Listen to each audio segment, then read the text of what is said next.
So hello, everyone. Welcome to our last session in the intersection of English language acquisition and individualized education programs. Today is our final session with a case example presented by our teacher leader fellow, Melissa Franz, and supported by myself, Jane Armstrong, and by Leora Byris. So we're really excited to have everyone here today. We will quickly go through these slides as this has been consistent slides from the beginning of the session, but this is really about our mission and vision as the Department of Education to leverage information, guidance, and support to our schools, educators, and leaders. And we are really excited to be doing this with shared responsibility across the Office of Teaching and Learning and the Office for Special Services and Inclusive Education. So we did review earlier as well that supporting Maine's multilingual population is a shared responsibility. You see this in your organizations and districts and schools, and we mimic that and mirror that here in the Department of Education. And we just want you to be aware of the different teams and offices that work together in concert to support professional learning, as well as supporting you all with any technical assistance or support. And again, this is a really exciting map to look at all the representation present today in our professional learning series and over the course of our time from January until June, and really thinking about how much we are able to impact. And we'd like for this learning to continue beyond through different connections that you're making with colleagues here or people that you've come with from within your school and organization.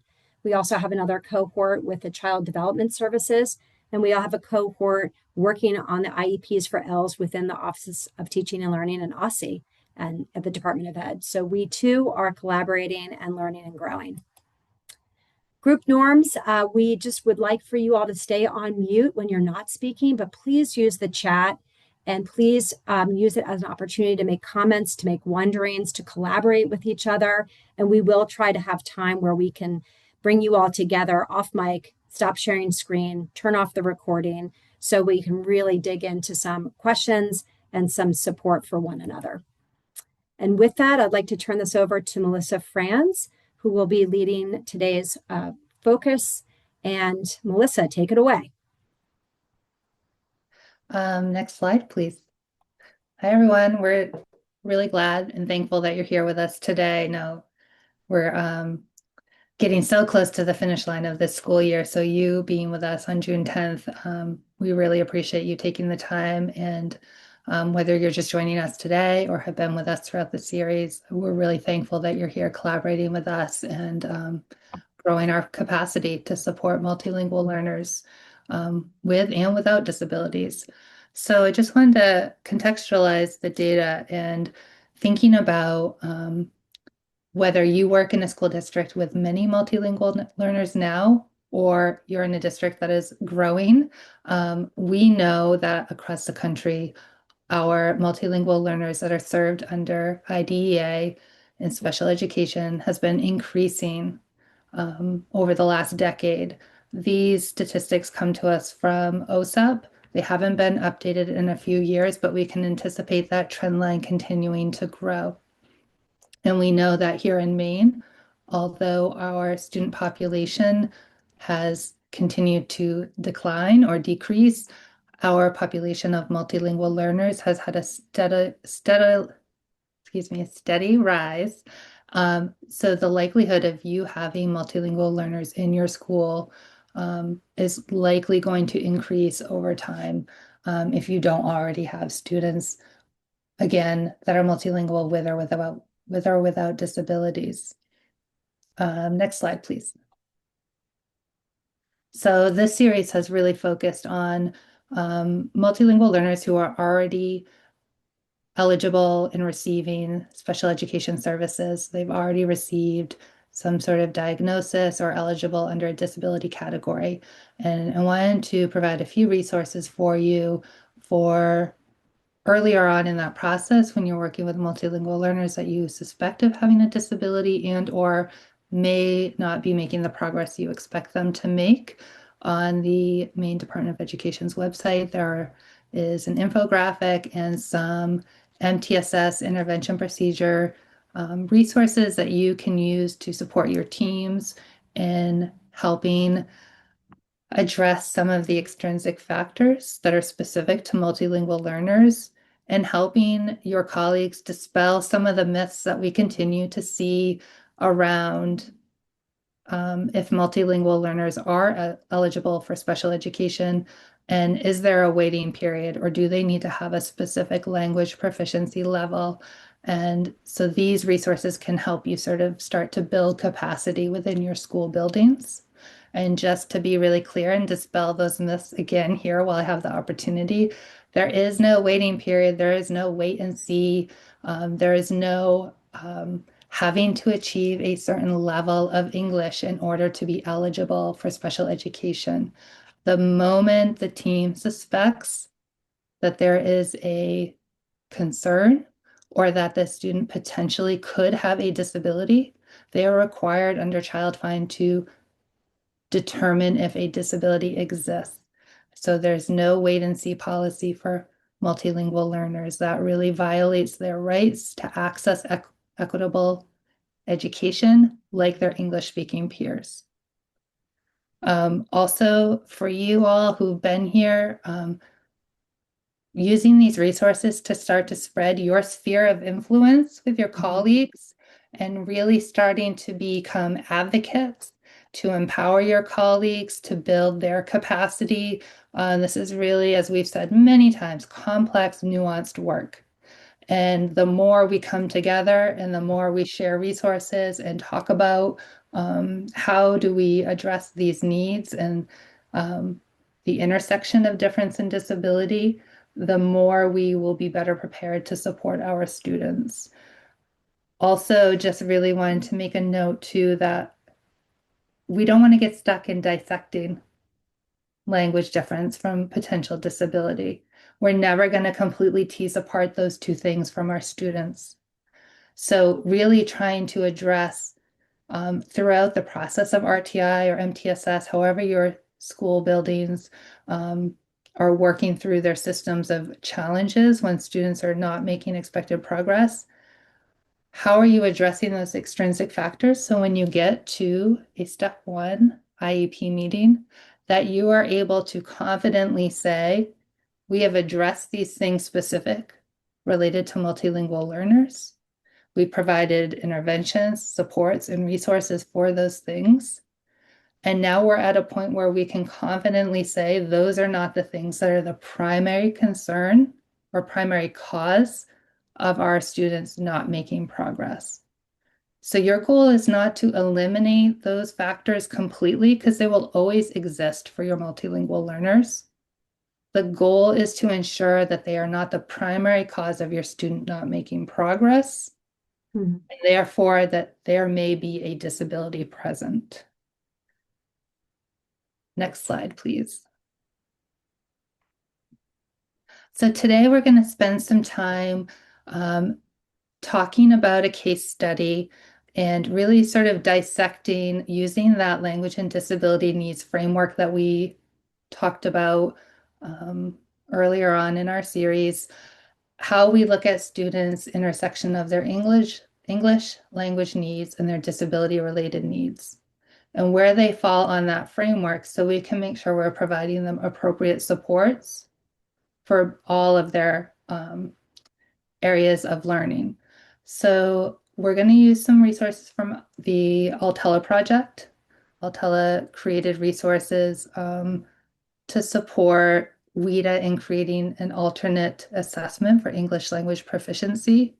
And they have related resources that go along with that for English learners with significant cognitive disabilities.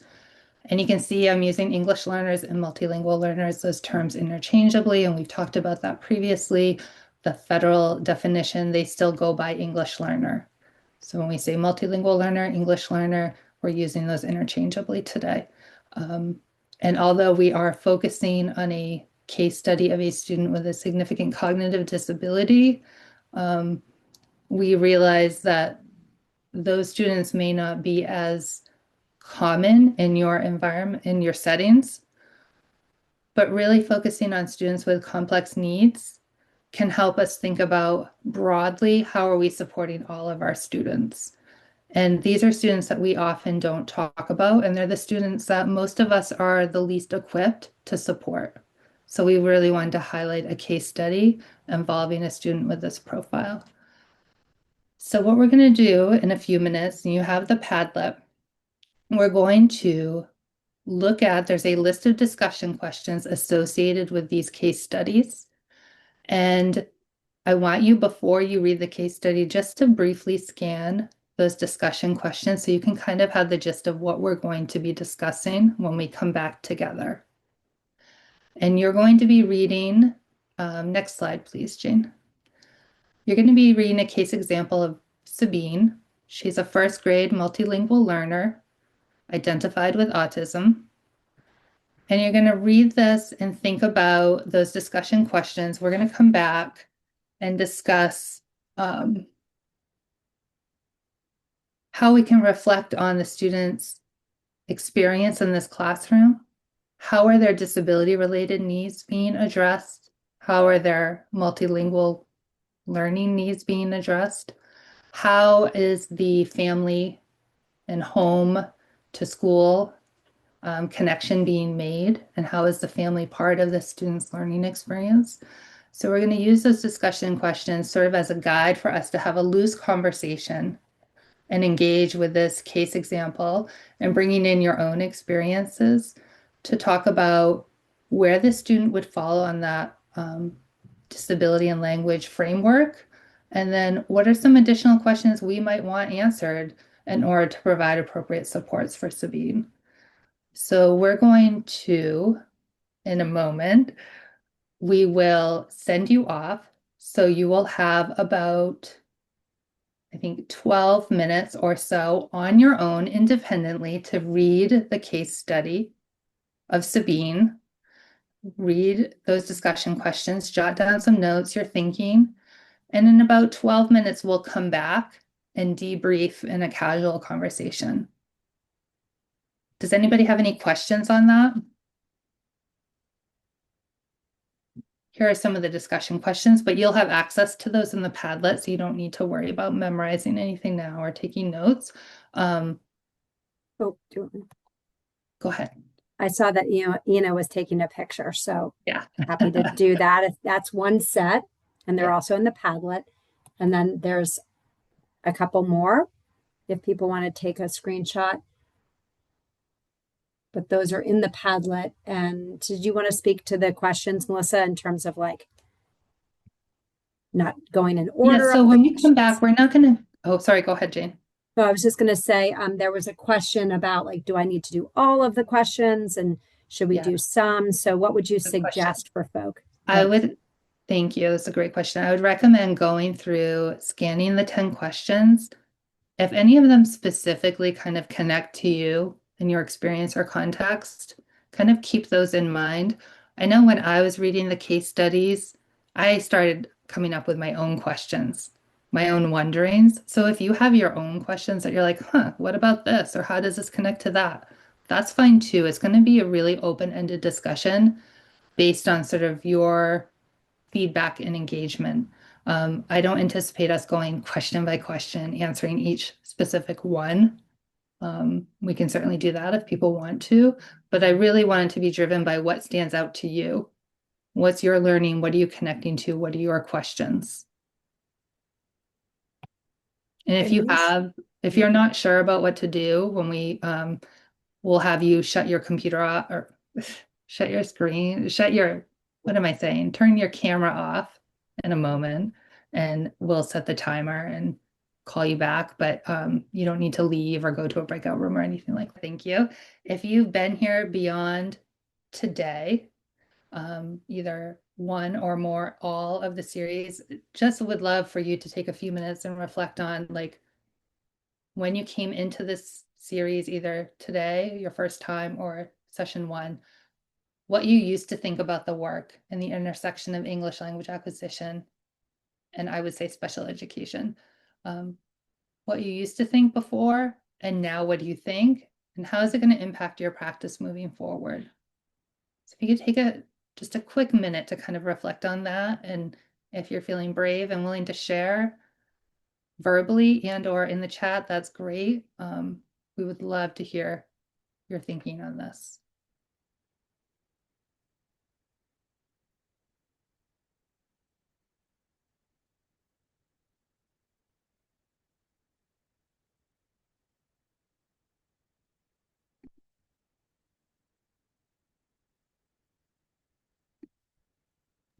Can I Fear. just talk? Sorry, I didn't want to No, thank you. Go. um I think for me the biggest thing was I've thought a lot about I had my first student that was an MLL this year, which is kind of why I signed up for this. And I thought a lot about how it would just all kind of melt together and the special ed pieces and the MLL pieces would just kind of all be taught together collaboratively. And I think that this taught me that there are certain pieces that are really well done collaboratively, but then there are certain pieces of the MLL piece that maybe need to be separated from the IEP piece and have like a multilingual learner teacher teaching them explicitly, not necessarily like having it all jumbled together.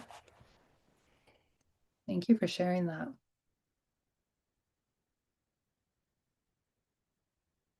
Do you feel like some of the resources that you have gotten here can help you move forward in maybe untangling what you're going to collaborate on and do intentionally together and what may need to be explicitly addressed in Yeah, specific? I think so. I think it really depends on the student too, right? Like my kiddo that I work with is he came to us primarily nonverbal.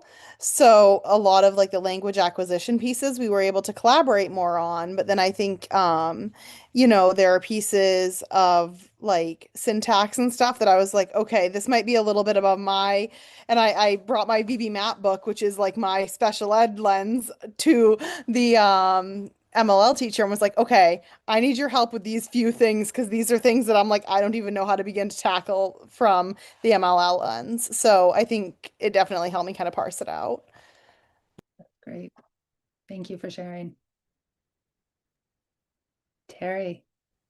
So I think even when I first started in special ed, I couldn't believe all the different factors and puzzle pieces and how complicated it all was. So I think when I was originally thinking about pairing these two pieces together, I just couldn't imagine how with all the no unknowns we could be very successful at this. But now I think there's far more resources and far more knowledge and far more people out there willing to support that, this has impacted my practice. I think I have a lot of hope for how great this can actually go for students. And I think in our minds, we might complicate things a little more than they need to be. Thank you. And thank you for your comment earlier. I agree with you about being able to be honest about our limitations and what we need to support students. That can feel really scary to say. Absolutely. Absolutely. And I think that when I acknowledge those things, it made me a much better teacher. And I'm afraid that I had teachers that were my teachers that were like, if you don't know how to do it, just say you don't know how to do it, Terry. And I think we're losing that again. And I think we need to remind, especially younger teachers coming in or people who are doing a second career, that I've done it for 30 years, so I have this background now, but I didn't always have that. That had to be built over time. And I think we just need to make it safe for people again. Yeah, thank you. There's some comment. I see some comments in the chat.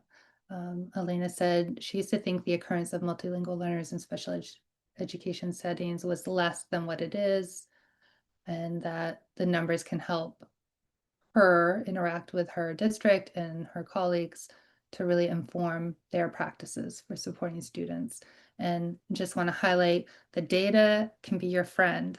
We make a lot of assumptions about what our context is and what's happening, and really use that data and dissect what is the data telling you. So you're not trying to fix problems that don't exist, or you're not trying to avoid things that you really should be addressing. So the data can be your friend.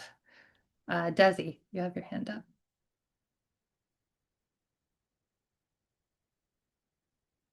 I'm muted. I wanted to say that this isn't directly speaking to the content of the series, but I think that for me, as a bilingual speech language pathologist, I'm an island of one always. So I appreciate this professional development series because I feel less alone, and I feel like the people who have attended do have a better understanding of um, just the intricacies and like going through the process, and at the same time, like what are the practical things that students need? How can we be practical and collaborative to get to the point where we meet those needs? So I just wanted to say thank you for this space because I don't commonly have a chance to collaborate with people who are interested in this level of interdisciplinary thought work. Yeah, I appreciate that. And I think that ties into a lot of the comments in the chat around collaboration. And we're not alone. And now we have people here that you may reach out to across the state, like really relying on each other to build our capacity and community of practice with each other and collaborating within our buildings. And for any student, no educator should be alone. It really requires a team for all students for them to access their learning, right? We have a few quick minutes. Ina, I see your hand up. I'm going to ask you just to hold it for 1 minute. If Jane, you want to go to the next slide there, you're going to have access to this slide deck. There are a few upcoming professional learning opportunities I wanted to make sure you knew about.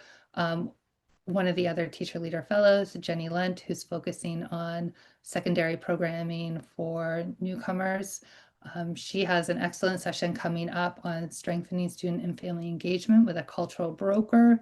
And so if you'd like to learn more about working with cultural brokers and hearing from someone with that lens of experience and perspective, I would highly recommend you joining that. You can register for that through the link.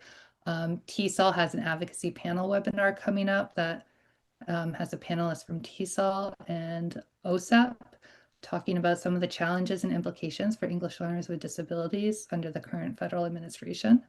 And then the next slide is Dr. Melissa Kuba, who is with us for session 4. She has provided us her the course current program offerings at the University of Maine, which are accessible online. You can take any and all. You can pick and choose your own fun adventure. You don't have to enroll or matriculate into a program.